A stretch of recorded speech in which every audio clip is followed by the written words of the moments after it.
Hi, my name is Beth Russell, and I'm going to be walking you through my professional development training that I created on efferent reading. So my training is designed to last about an hour, and I'm going to briefly take you through the agenda. So when attendees come in, they'll be asked to sign in, grab a snack, and find a seat. And then we're going to do our first raffle for a $5 Starbucks gift card. After that, we're going to go through the main purposes of reading. So what are the three main purposes? And then we're going to focus on reading for literary experience. What is it and why is it important? And I chose this topic because I feel like often in school we put a lot of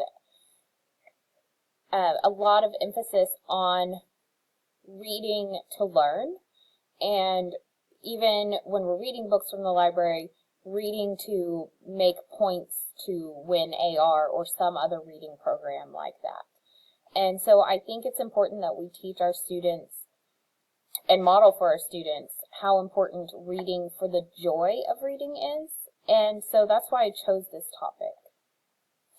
Prior to this training, I would administer a survey both to students and teachers about their reading attitudes, and then we would go over those results during this next block, and we'd have small group discussion about the responses and then come back as a whole group and discuss them. After that, we'd move on to the second raffle, which again would be for another $5 Starbucks card. And then we'd talk about the importance of creating lifelong learners. So what is a lifelong learner, how do we create them, and how important voice and choice is when creating a lifelong learner, and how you can add voice and choice in your classroom. We would then have the third raffle for a Starbucks gift card. And then we'd go over some misconceptions about reading, and then through some guided practice of how to access ebooks, audiobooks, and digital databases, and how to instruct students in your classroom on accessing those resources.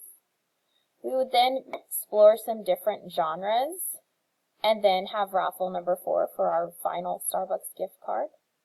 And then we would go over how to encourage aesthetic reading.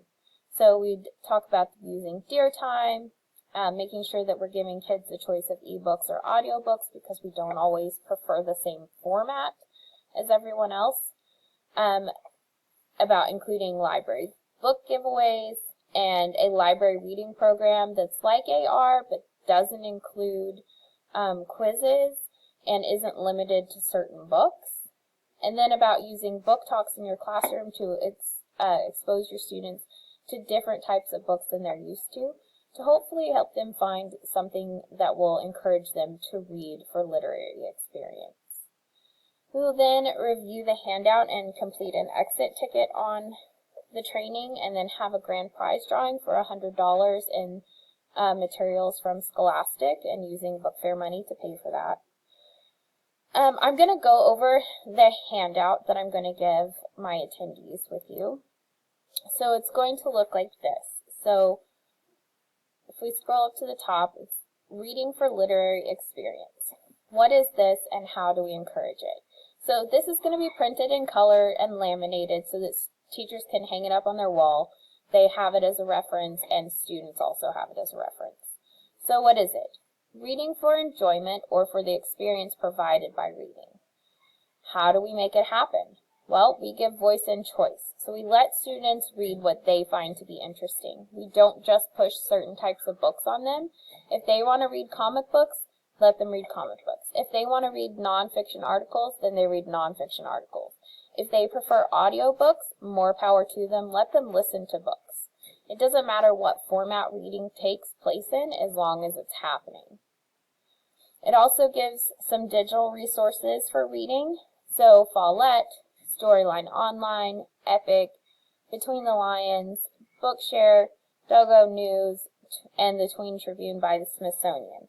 So all different resources that students can use online for reading if they prefer that over print materials.